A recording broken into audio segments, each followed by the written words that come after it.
Dr. Amador. Dr. Babato. Present. Dr. Chapa. Here. Dr. Farmer.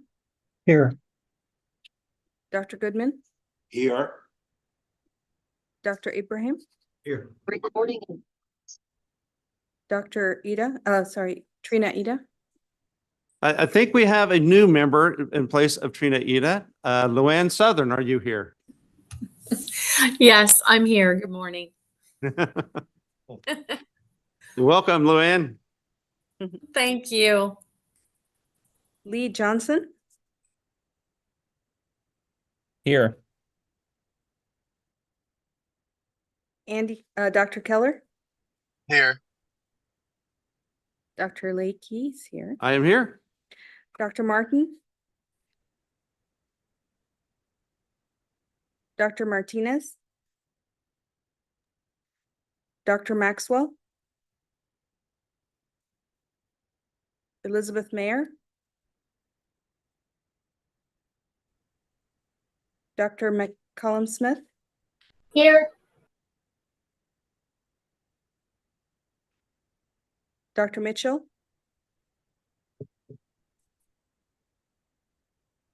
Dr. Nemiroff. Here. Dr. Newport. Here. Brittany Nichols. Here. Dr. Oliphant. Dr. Oliveira. Dr. Pliska. Here. Olga Rodriguez. Dr. Shalchin. Sue Shell. Here. John Scott. Here. Dr. Suarez. Here. Dr. Tominga. Here. Dr. Thompson.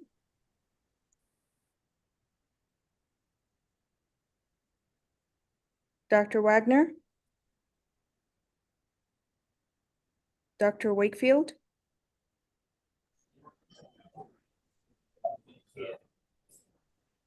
Dr. Watson. Here. Dr. Williams. Here. We have 20 on the line. Very good. Well, let's go ahead and get started. We have, I think, some very important things on the agenda. I don't think we're going to use all the time allotted. We have overview of TCHAT and policies. We will then spend time talking about the new and emerging researchers and the grants that we're going to award. And we have time to talk about the update from the COSH and the budget. And we need an approval on some adjustments that will be made for this next year. And with that, let's go ahead and begin. And Rachel, I'm going to hand off to you. Just one little word before I hand off to Rachel. Rachel is now the senior project coordinator, program coordinator for the Texas Child Mental Health Consortium. Lachelle Inman served us diligently from the beginning, and she had one of those opportunities that she could not turn down at MD Anderson. And so we're very excited that Rachel, after spending a year with us, knowing the TCHAT program in and out and managing those programs, is stepping into this higher role with the consortium. So Rachel, let me turn it over to you. Yes, we're going to applaud for you first. With that, I forgot that I need to approve the minutes from the last meeting. If we could have a quick, if people take a look at them, if we can have a motion to approve and a second, we will commence to move forward. So moved. Second. Second. All right. I have a motion by Carol, second by Dr. Nemiroff. All in favor, signify by saying aye. Aye. Opposed, nay. Anybody abstain? With that, we have approved the minutes, and I'll turn it over to you. Thank you, Dr. Lakey. I just want to spend a few seconds giving you all an overview of our TChat summit. We held a leadership summit for TChat at the end of June. We had just over 150 attendees and a couple days of really engaging discussion. We focused on TChat 2.0, had a lot of good work group discussion there. Had some presentations and discussion around communications and a presentation on solution focused brief therapy. Dr. Lopez also provided a review of the data, among other presentations and discussions. So we had a lot of really good constructive comments and feedback from teams. And we're going to take that into account for next fiscal year. And we'll be making some plans to incorporate that feedback and likely forming some work groups to address some of these items with HRI team members. Thank you all for those of you who attended, and we look forward to hearing your feedback in our TChat Summit survey so that we can plan for the next summit. Any questions or comments?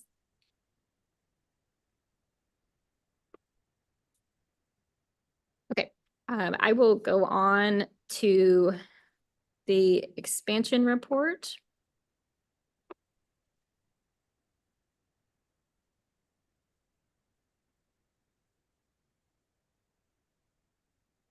But here is our expansion report as of May 31st. We are now in 60% of schools. That represents 74% of the student population.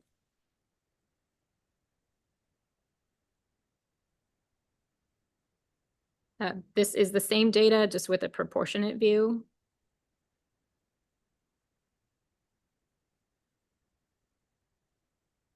We have 4 HRIs with planned implementation dates for schools in the next few months, primarily coming on board in August.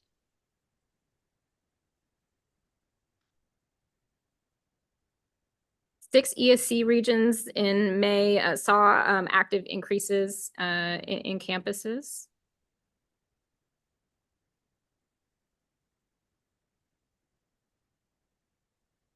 You can see that our growth continues in an upward trajectory.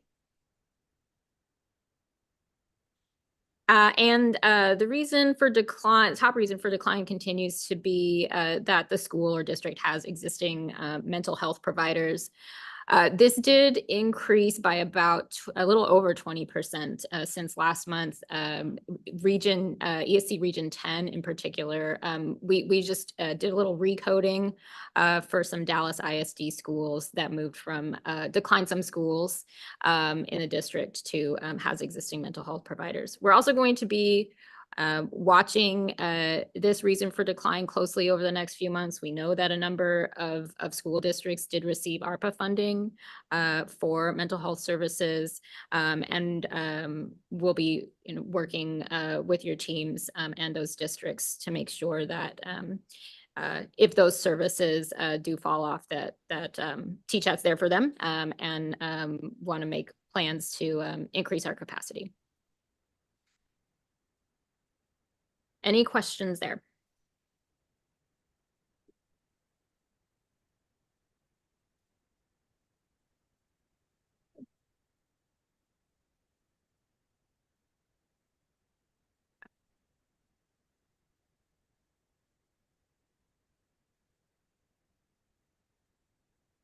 Okay, we'll move into policies. So last month, we introduced to you all the referral and enrollment policy. This is just an overview of the key changes. The underlined information is what we have changed in the policy based on your feedback so far.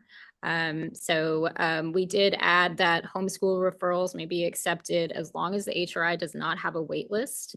And then we clarified that 60% of referrals contacted should be enrolled with a first appointment scheduled within 20 business days. We did receive some last minute feedback. We will be reviewing that and taking that into account for revision.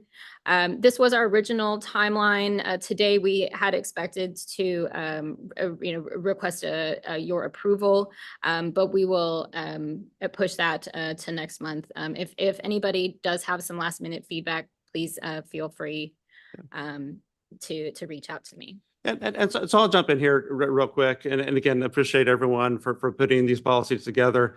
That timeline is important to us. We try to have a systematic way to go through these policies. If you go to the next slide, where TCHAT teams had fully reviewed this, we had introduced it into the executive committee.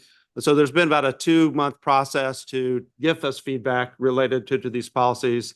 But we did receive some very late feedback from one of the institutions, and we want to make sure that we move things forward in a process where everyone is happy. And so we'll table this, but would ask people to, we do have this timeline in the process, so people have the time appropriately to intervene in this. And so when we come to the executive committee, that the policy should be ready to move forward. And so again, we'll look back and we'll take a look at the input that we received this morning on the policy and go through the process to make sure people are happy. But again, would ask people, all members of the executive committee, to in this process, where there's multiple times to intervene in the process and to give feedback, please do that in a way so that we can make sure that we're ready in the executive committee meeting to move the policy forward and don't have to table them in the future. Thank you. Before we move on, I just want to make sure that if anybody did have questions or comments related to key changes to the referral policy, that I'm available to answer any concerns right now.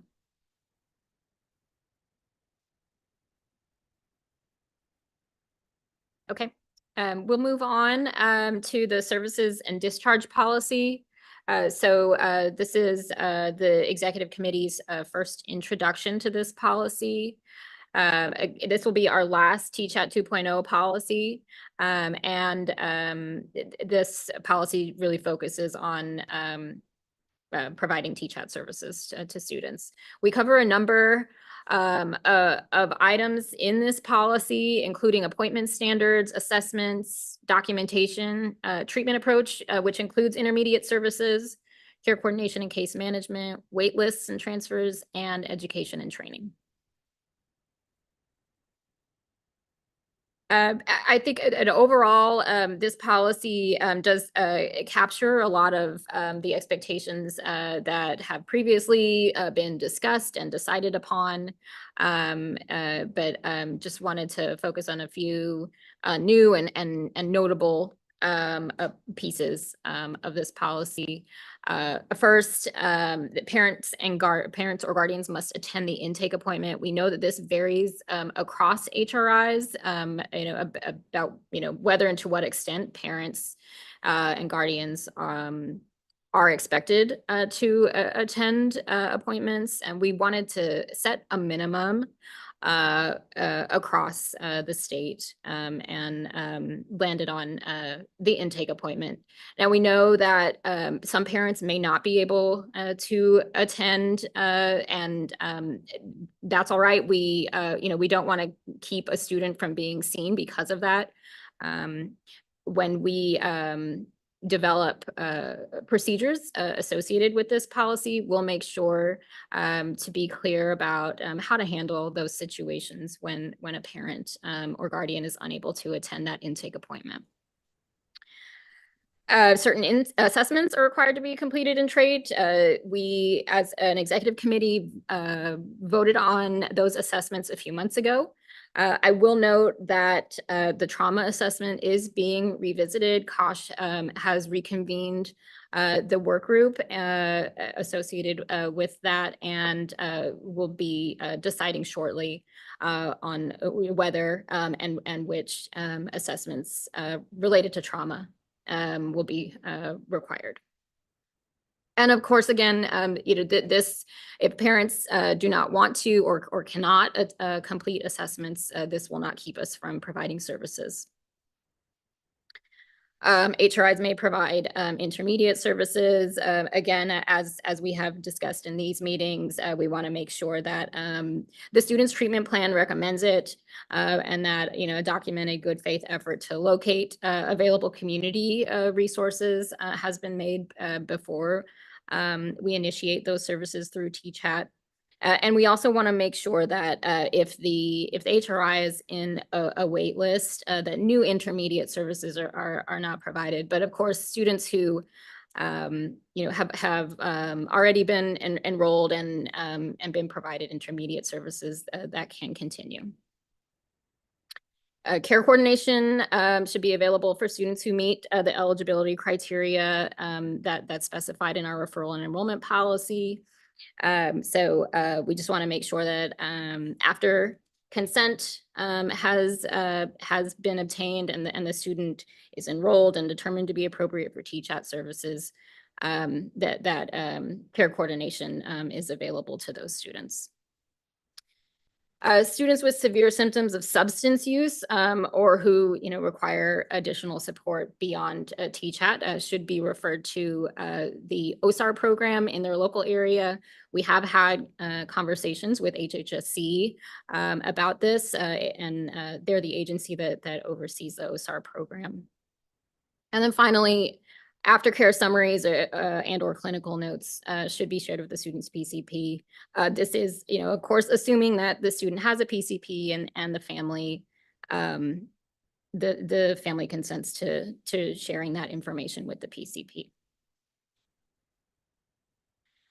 So here's our timeline for this policy. Again, after you all approved our TChat 2.0 plans, we prepared a policy, obtained Kosh feedback, then obtained feedback from TChat HRI leaders. Today, we're introducing this policy to you in hopes of facilitating a vote from you all to approve the policy next month. And the policy will be implemented next month. In every case with these policies, if an HRI needs additional time to implement those policy changes, we certainly want to provide that flexibility.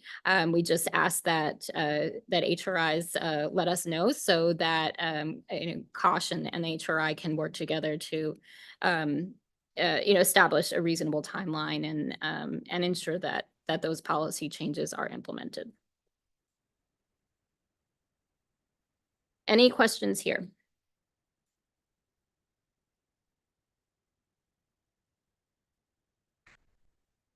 So again, would ask people to take a look at those. There have been other institutions that have given us feedback. We've adjusted the policies. And again, we want that feedback, but would ask people to do that over the next week or so we have time to make any adjustments that need to be made so that the policies are ready to be approved at our next meeting. Thank you.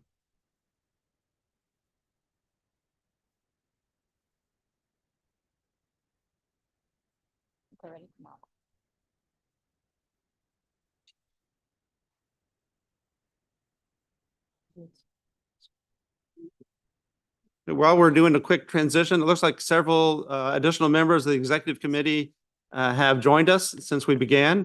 And so Dr. Oliveira is here. Just want the record to show that he is here.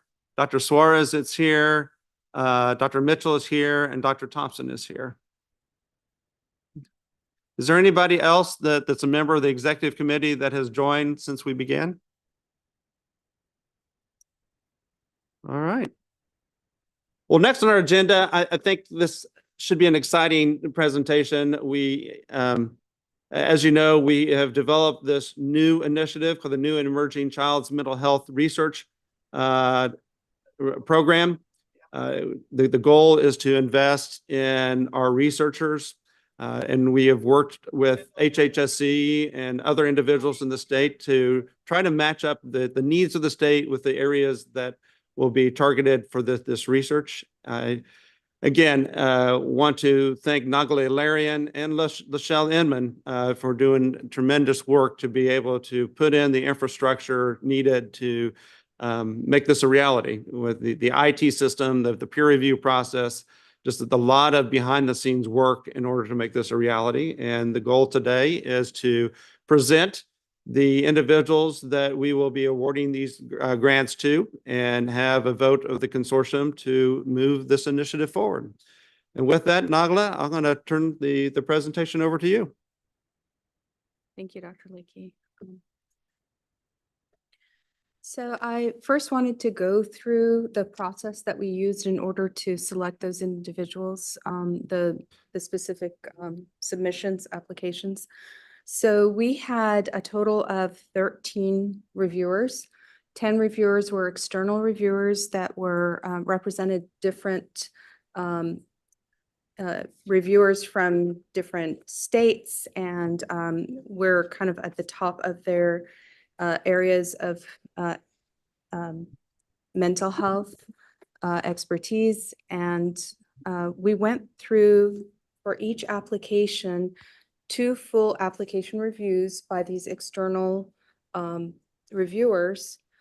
We also had 3 high-level reviews as well by these external reviewers. And that included looking at the abstracts, the public health significance, and the training and career goals. In addition, we had between 2 to 3 Texas reviewers that looked at the access to assess Texas priorities, and applicability to the state of Texas. So those reviews were completed and were brought to a group review process. So the group review was included half the applications for each group review. There were 2 of them, and included attendance from 5 of the external reviewers and between 1 to 2 of the Texas reviewers. And so the group reviews really were to discuss the individual ratings of these applications, to review the comments, and to come to consensus about whether the application needed to move forward, whether they felt like this is a backup application, if we had sufficient slots available to include them, they would be included, and also had a designation of this is not an application that they wanted to move forward. All applications had comments and feedback from all reviewers. So what I'm going to be presenting to you is based on consensus. There was a full consensus and decisions on each one of those applications. And we looked at them afterwards for those backup applications that were rated as still very good to excellent, but they were identified as a backup application. We went through to make sure that each one of our HOI is represented, that we had coverage over the state of Texas. And then what we did is then looked at the dollars and the cutoff for the dollars to make sure that we can include as many as we can for this process. Sorry. So we had a total in our budget of $5,900,000. And that's out of the original $6 million. $100,000 was used towards more of that administrative cost. So those are to provide support to the reviewers, to purchase the grant software. And then we had approved at our last meeting $2.5 million that was remaining from the 2 research projects that we have. And so that meant that we had an available $8.4 million. So, and then the amount of the proposals selected was 8.366 million. So we were able to utilize all those dollars for the 25 selected applications. So one of some of the principles that we included were that we didn't want one institution to receive more than 20% of the funds, of the total funds, and that we also did not want the University of Texas systems institutions to exceed 70% of the total funds. So you will see based on the next table that we met those criteria.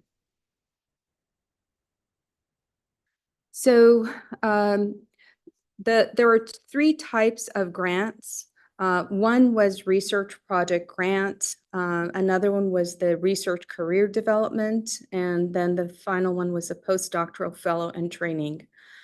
And we received 31 applications under the research project. Out of those, 15 applications were accepted. That's 48%. For the research career development, we received 11 applications and accepted 7. That is 64% of all the applications received. And on the postdoctoral fellow and training, we received 5 applications and we accepted 3.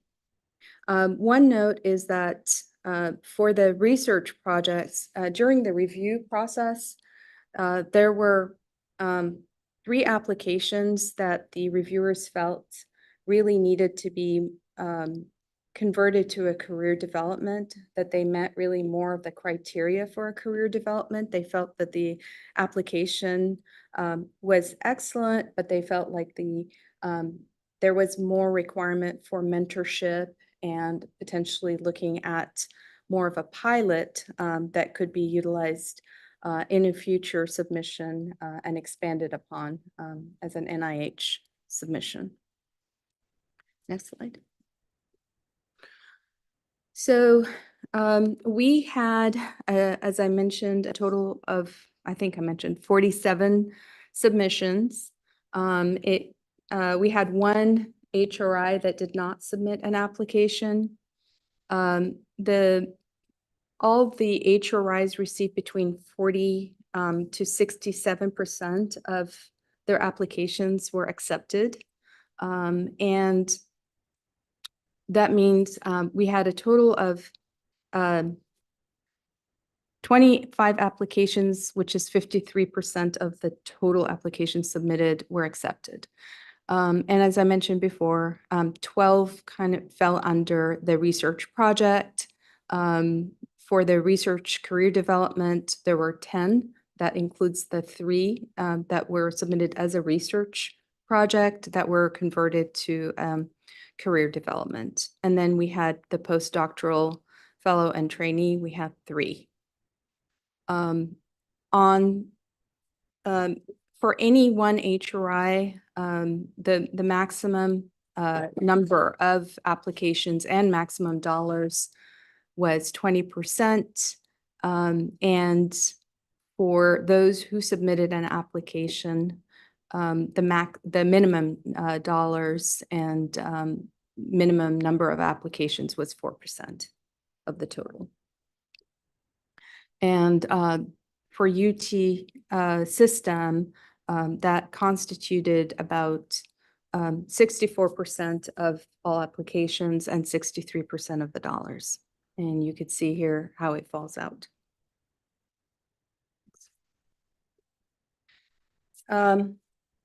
These are the applications that we're proposed to accept. And these are specifically the research projects.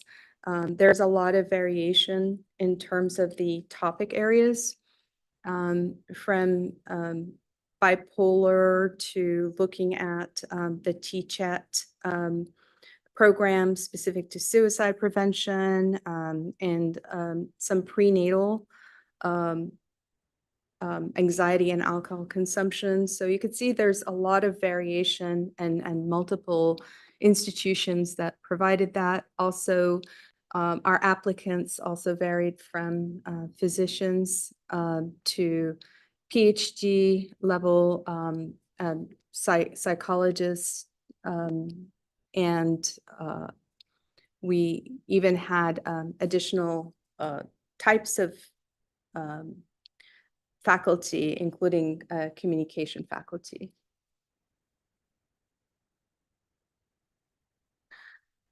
Under the career development, we had 10 applicants that we wanted to move forward.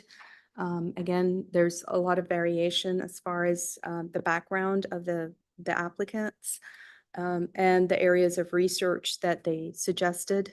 And all of them, as I mentioned before, are receiving comments on how to improve potentially their submissions and strengthen it.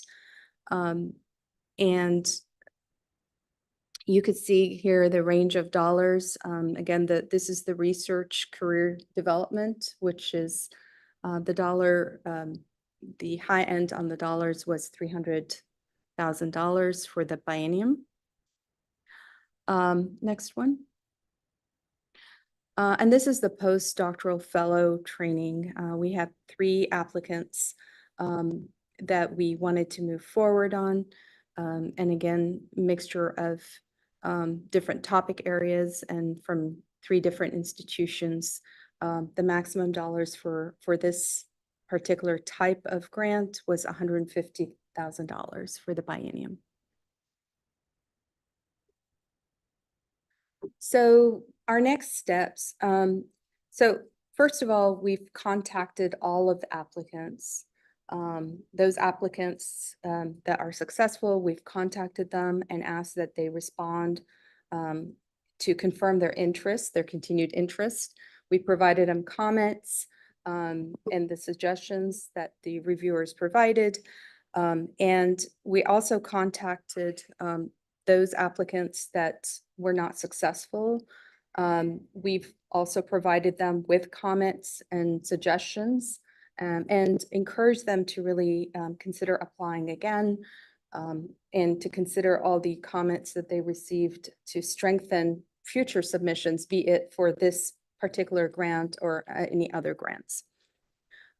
We are going to, once there's an approval, our next step would be to initiate contracts with all awardees. We want to have a start date of September 1. There are quarterly reports that will be required by all applicants so that we can monitor their progress and identify any issues that they may face. And then we're hopeful really that we would get the same type of grant opportunity funding to initiate another round of this next year. I'll turn it over to Dr. Lake. Very good. And again, we've tried to make sure that we align this with needs identified by the state to improve the mental health system for kids here in the state of Texas. And so a lot of this work is health system type work. But I think if you look through those grants, the findings will be very useful in a variety of programs that the state currently administers and figuring out how we can do those better. Again, this was a pretty heavy lift with the establishment of the rules, the setting up of the peer review process, the IT system to do this, and again, appreciate all the people that have been part of this and advising us along the way. We talked to a variety of entities before we did this, such as CIPRIT, to make sure that we follow the best rules based on their experience on how to do this correct. But again, Nagla, thank you for doing that. Again, setting that work and putting that in place has been, as I noted, a significant part of what she's been doing this year. And again, no program like this, the first time you do it is perfect, but I think we were able to minimize the mistakes by that kind of systematic approach. Charlie, I see your hand. Yeah. Well, first, I've said this privately, but Nagla, deserves a huge round of applause here because this is a very difficult thing to do, to to literally establish a new grant funding mechanism. We know that other entities have done this, have been fraught with difficulty. This has been as seamless as any process I've ever seen. The reviewers really functioned as an NIH review committee. They did whine to me that you worked them like a dog, right? But the fact of the matter is they were very impressed. And for the point of view of the applicants, for them to be able to get these reviews, provide feedback, and then hopefully come back next year with an improved proposal is incredibly helpful to the applicant. So not only does it help all the HRIs, but this will help create an entire generation of new investigators in Texas. And one of the comments from some of the reviewers was how incredibly envious they were that Texas was doing this relative to their states. So wonderful. Dr. Plitzka? One question, if an applicant received some suggestions for revision, accepted, what's the timeline for the person needs to get those back to you? And will they be doing that on the website? Could you speak to that?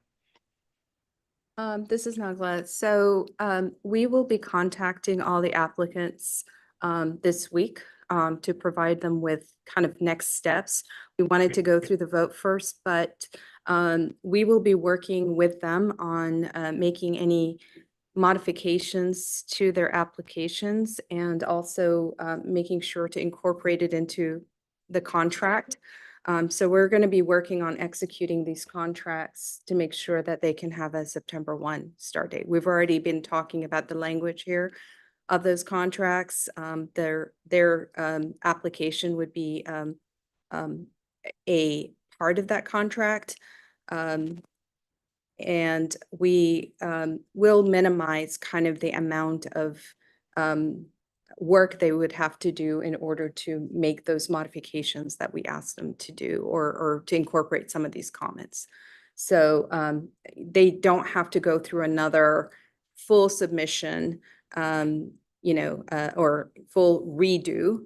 We will ask them to provide some of these modifications as an attachment rather than having to go through that whole process. So we're really trying to make it easier on the applicants, but to make it also useful and make sure that all applications and all the research is viable and can be done during those 2 years.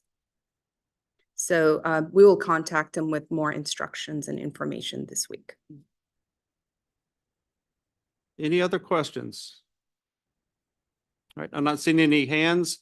The way we're going to do this vote is a full up and down vote for the panel of awardees. We will not be voting on individuals independently, but it'll be the panel of individuals that we have presented to you to be awarded these grants. And so with that, I'll take a motion in a second if the executive committee is ready. So moved. I have a motion by Dr. Nemiroff. Second. Second by Dr. Suarez. Any further discussion? Hearing none, all in favor of awarding the new and emerging mental health researcher grants as was in the presentation we just saw, signify by saying aye. Aye. Aye. All right. Any opposed, signify by saying nay. Was there anyone that abstained? All right. So let the record show that we had unanimous approval for the awardees for the new and emerging mental health researchers. And again, thank you again to everyone that's been part of this. We look forward to getting the dollars out and seeing the research accomplished and learning from the work that's taking place on how we can improve the systems of care here in the state of Texas. Thank you. We will now move forward to Dr. Williams and the update related to the cost, and then Dr. Wakefield on the Perry-Pan. Dr. Lakey. Okay. I can hear you. Okay. Good. I'm in the airport. This should take us for too long. Hopefully everybody's doing okay with feet. We'll go to the next slide. And the next one. So our call volume is continuing to be steady. We had our usual dip in summer, as we always do, because child mental health kind of slows down a little bit summer-wise. People are out of school, but overall, we still are continuing with a pretty nice projection. We expect this call volume to bounce back as it always does once we get into August. Next slide. This is sort of just looking at our consultation volume across the 3 years. And as you can see, we had generally an upward trend for all of this year, our usual summer slowdown.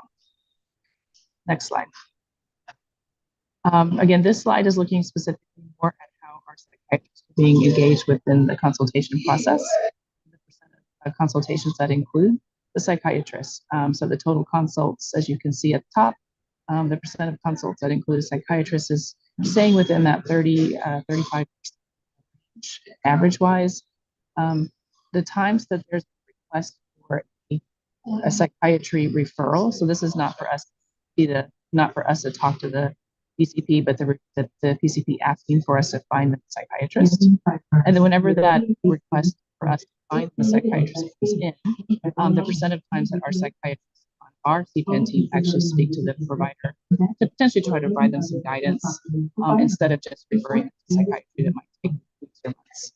And then below, you can see the number of direct consultations that we do. One thing to know about the direct consultation process is that when we see a patient directly, each appointment is anywhere from 90 minutes to 120. This includes talking with the parents as well as the young person. It includes our psychiatrist writing a letter to the PCP and then a call back to that PCP. So it's a pretty labor-intensive process. And prior to our summer slowdown, with our direct consults, we expect that to continue when we get back into school. Next slide. Moving now to TChat. Once again, this is just looking at the total number of referrals across the last 3 years. And as you can see, our summer slowdown is possible, is occurs in TChat as well. But otherwise, we had a pretty big year with referrals. Next slide.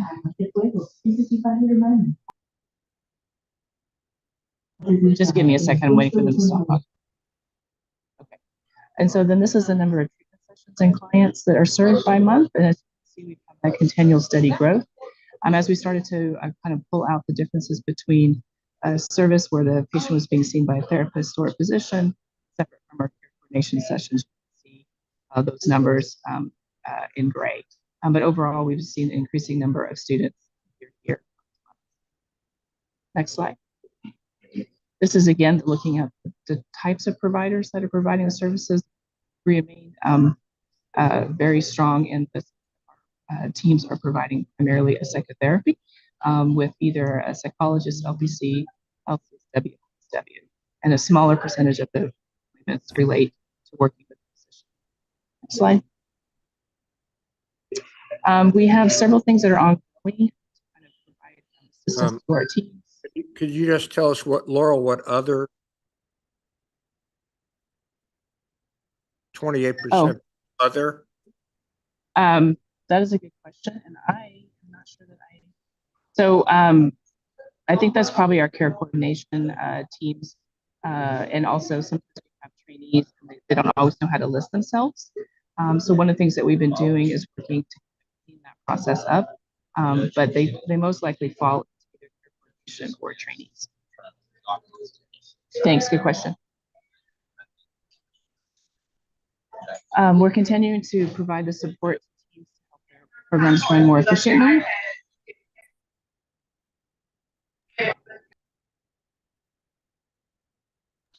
And that includes occasionally we go and do on-site meetings to help teams that need more close assistance. We continue to coordinate with educational support teams with HRIs to develop those strong partnerships with school systems. And we are working with trade to develop some training materials, particularly support documents for several new releases. In particular, our evidence-based process of using measurement-based care. We're going to have experts across the state provide brief videos on the purpose and function and how to utilize the measures that we're going to use. And we're also continuing to lead work groups practices across the program. Next slide. Hey, Laurel, Laurel, you're cutting off a little bit. I don't know if I'm the only one having that trouble. It's possible that you're not the only one.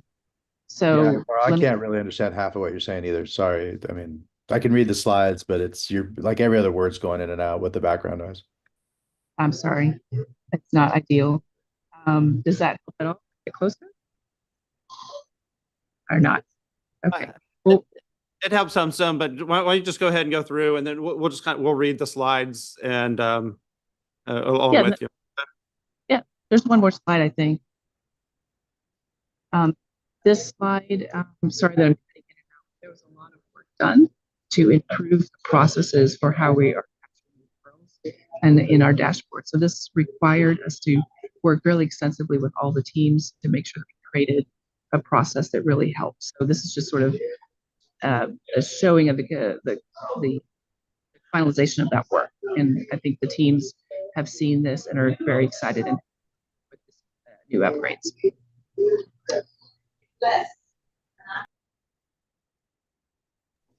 And this is just finally looking at some of the things that we're doing with our roadmap as far as trait and sort of data capture.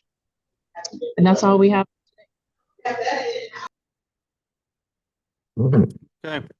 Are there any questions for Dr. Williams? And again, understand the challenge of hearing. I think all of us have been in that situation where we're traveling and had a meeting that came up. And so again, thanks, Laurel, for being here. But any questions? All right. Hearing none, well, let's go ahead and move forward. I was just notified that Dr. Wakefield just got pulled out into an emergency and so can't be here with us today. I think we may just table this presentation. If she is able to join us, we'll go back to that presentation. But I think the bottom line on Peri-Pan is things continue to move forward with rolling it out. So I'm gonna go next to Alex on our team. We have been in conversations with each of the HRIs. There's two components of getting our budget together that we need to talk to you about today. One is for this next year, and that's the most urgent one because there are institutions that have the opportunity to do a little bit more and need the resources to do that. And there's been other institutions that have said, there are things that we thought we were able to do this year, but we're not going to be able to do that. And so that frees up some dollars. And so we are going to need to look at and approve some of those, the movement of dollars in order to allow institutions to move forward for the next year. The other thing that we're going to look at is the next biennium, and it may seem a little bit early to some of the institutions, but we need to develop our legislative appropriations requests so that we can start working with select offices this fall to make sure that the needs of the consortium are met. On that second one, there's still a little bit of work in my mind that needs to take place, and so we will present the information. But I'm going to ask that you grant me a little bit of flexibility in working with some institutions to refine a couple of components of their ask and in order to move it forward. I want to thank all the HRIs. This has been a collaborative process. The institutions provided us their initial budget request. We then met with each HRI and shared with them our thoughts related to their budgetary request and maybe some areas that could be refined a little bit more. The HRIs then sent us a second budget, and we've had continued conversation, but it's been a productive conversation between us and each HRI to make sure we land where we need to land and feel fully comfortable when we go to the legislature and say, these are the needs that we have refined them, and making sure that we're being as efficient as we can be. So with that, Alex, let me turn the podium over to you. Thank you. Great. Thank you, Dr. Lakey. Good morning, everyone. We can move to the next slide, Rachel, please. Perfect. So as Dr. Lakey mentioned, we're first going to look at the FY25 budget request, and this is the part of the budget that we would like to be able to reallocate for the FY25 upcoming fiscal year. So this view is by program, and what we're seeing here is that there is a request for about $2.7 million more than previously budgeted. This is possible because we are not projected to spend our entire FY24 budget. So there is flexibility in that.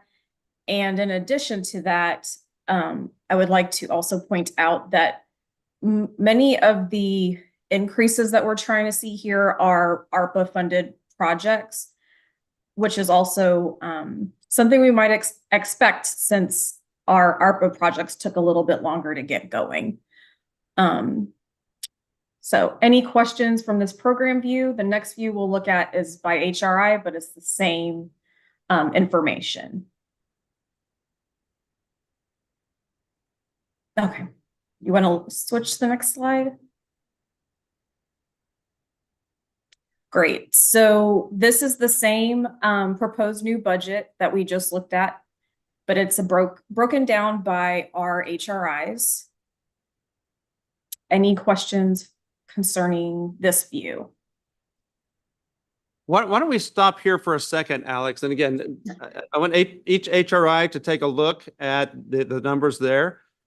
These are the numbers that you've given us. We have worked with you to refine these numbers. Again, this is for the next year. And again, you can see the increase in funding to go into the programs. And again, that's based on the experience of the HRIs over the last year. Any questions regarding this proposed new budget for fiscal year 25? This does not include research. We'll get to research in a second. These are for the basic programs that were outlined on the previous slide. And if we go to the previous slide, it shows the programs, Charlie. And so the fellowships, all the CPAN programs, the workforce programs, and the TChat. Okay. Why don't we go to the next slide? Any other questions?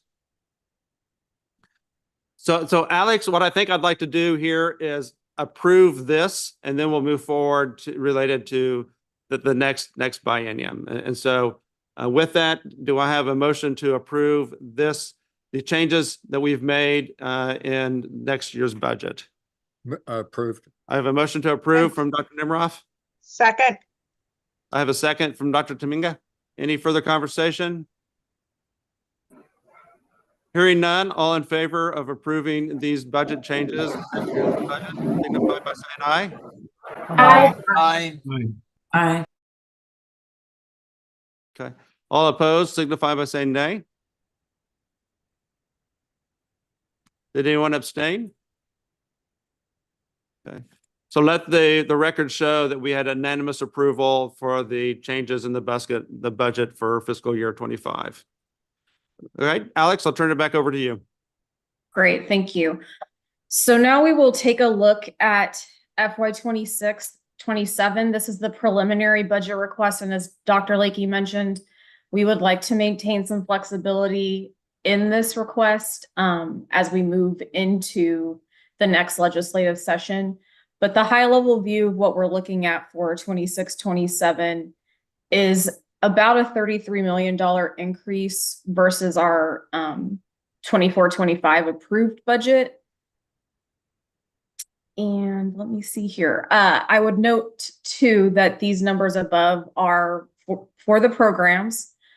They are not including the UTS central admin functions. That's a separate budget. It's around a $6 million cost, and that also does include some of those pieces that Nagla mentioned earlier for the administration of the research projects.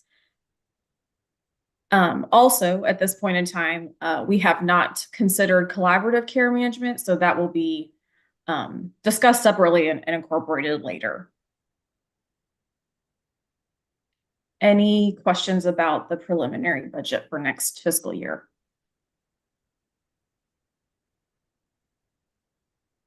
Okay.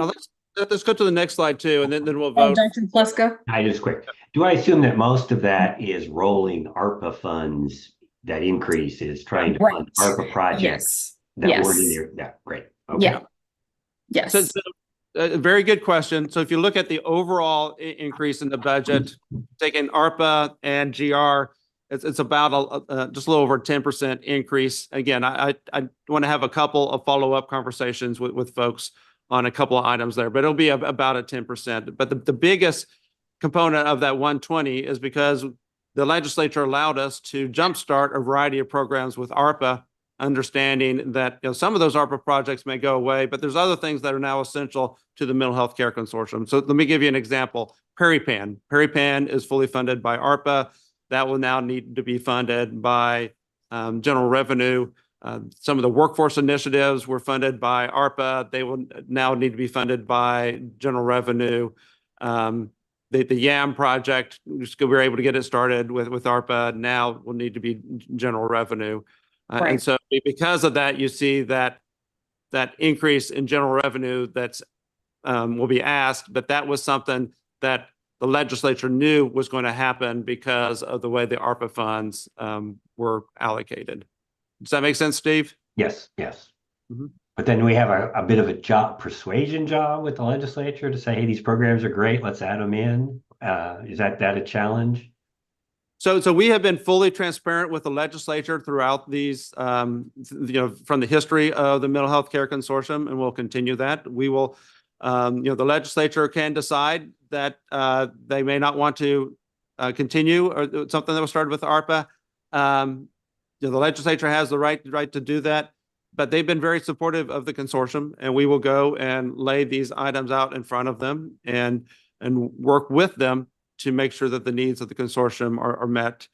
As we also think about the next legislative session, there are a couple things here that we'll need to make sure we have authority to do coming out of this session. And so we'll be working with the legislature to make sure that PeriPan, that we have the authority to do that with the funds that are appropriated. And so this is why we're working on this in July, understanding that the final budget would be approved May of 2025, but there's multiple steps in that process. Does that make sense, Steve? Okay. So why don't we go to the next slide? Great. So this is our research view, including the NECMR grants. And during FY 24-25, we have decided to reallocate some of those funds to the NECMR grants that you approved last month and Nagla laid out for us today. So there is an increase to the overall research budget for the projects, but also for NECMR as well, rolling in an increase of funds for the grants specifically.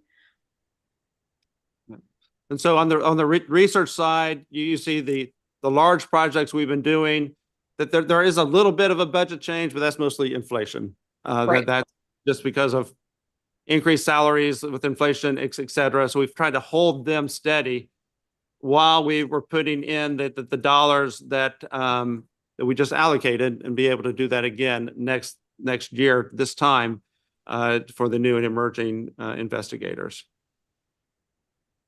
Exactly. Any questions? Okay. So with that, Alex, that's the last slide? Yes, that's the last slide. So we just need to vote for FY 26-27 preliminary budget. So I would ask that there be a motion to approve this as the initial budget for 26-27, understanding that there will be some flexibility in working with some of the HRIs to refine just a few minor things before we go to the legislature, and understanding that there's a couple items that will need to be added and have the discussion on whether it's the collaborative managed care or the administrative costs. And with that, Andy Keller, Dr. Keller? Yeah, can you just say more about what that means, that you'll have more discussions? I mean, does that mean there will be additional funds for that? I mean, can you just share a little bit more about why it wasn't included and what additional discussions you envision for that, and whether voting now means we're capped, or whether voting now means we'll do this plus we'll do the additional things? So are you talking about the collaborative managed care specifically, or everything else?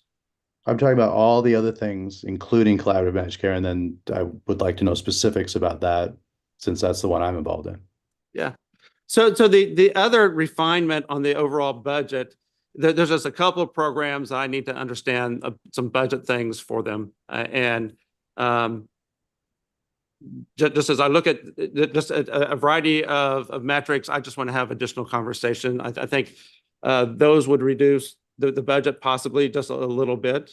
The administrative budget, I need to just work through and put in as we do things. I think we need to have a separate conversation with collaborative managed care and figure out the pathway forward with you on that. I heard from several institutions that they are interested in continuing that. That was an initiative through ARPA. And so we will need to work together on that initiative. That would be something that we would need to get additional authority on. I think we'd need to get a rider in order to give us the authority to do that if there's not some statutory changes. And so I'm happy to work with you over the next month to figure out what the right size ask for that would be, and bring that to the next meeting and have that discussion. Does that sound reasonable, Andy, Dr. Keller?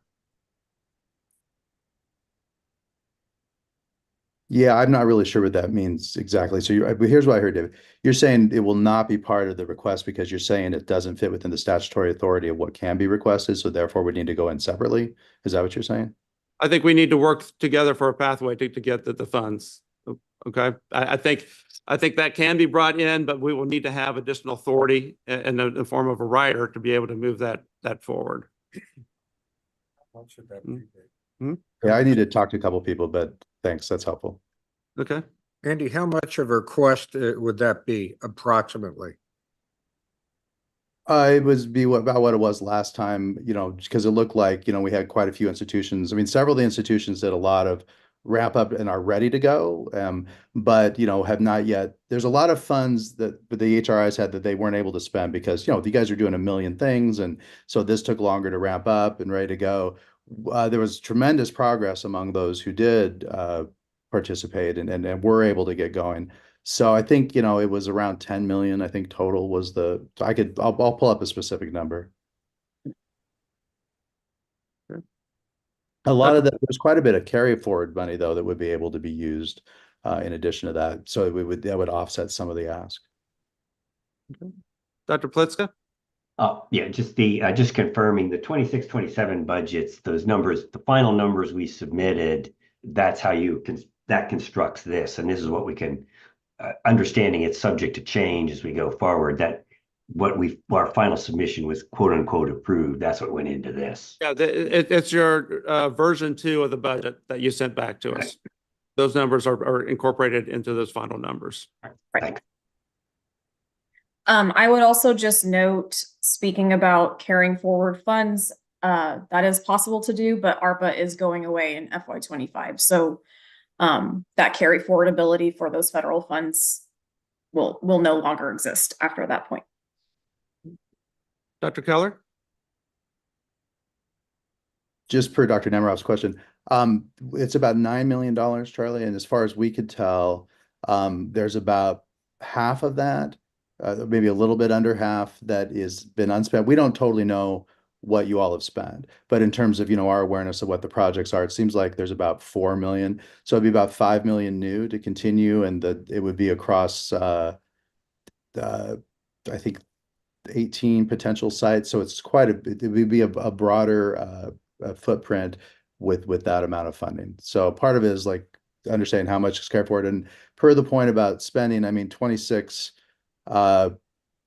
would be, that would be, quite a bit of time. I mean, that's most of the next, a little bit more than half of the next biennium. So if you factor that in, it would basically be if the carry forward could carry the first part and then the additional. So I think there's a path. But what I hear Dr. Lakey saying is we still need to sort all that. And it's relatively, we will sort all that out.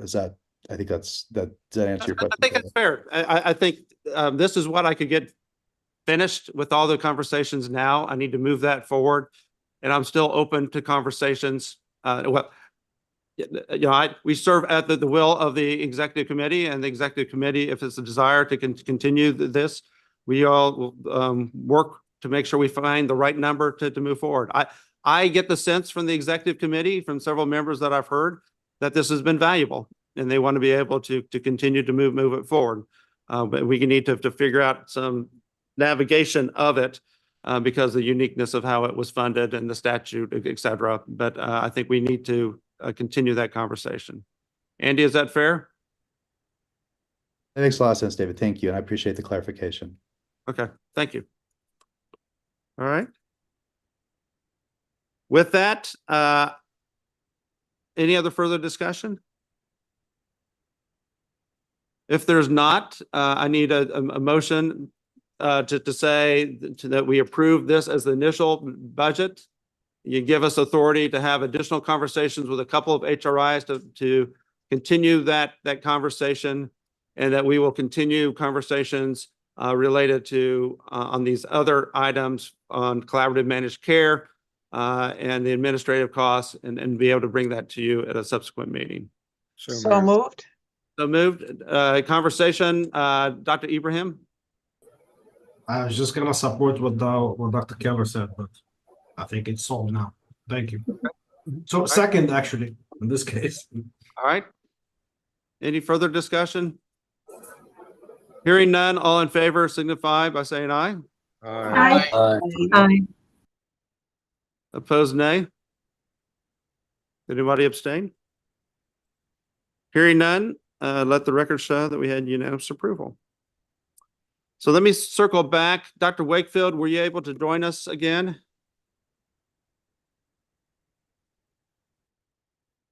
All right. She's still unavailable. Okay. Well, then we'll plan to have an update on PeriPan at our next meeting. With that, I think we've gone through all the agenda items that we needed to discuss today. Is there anything that I missed that we need to bring up?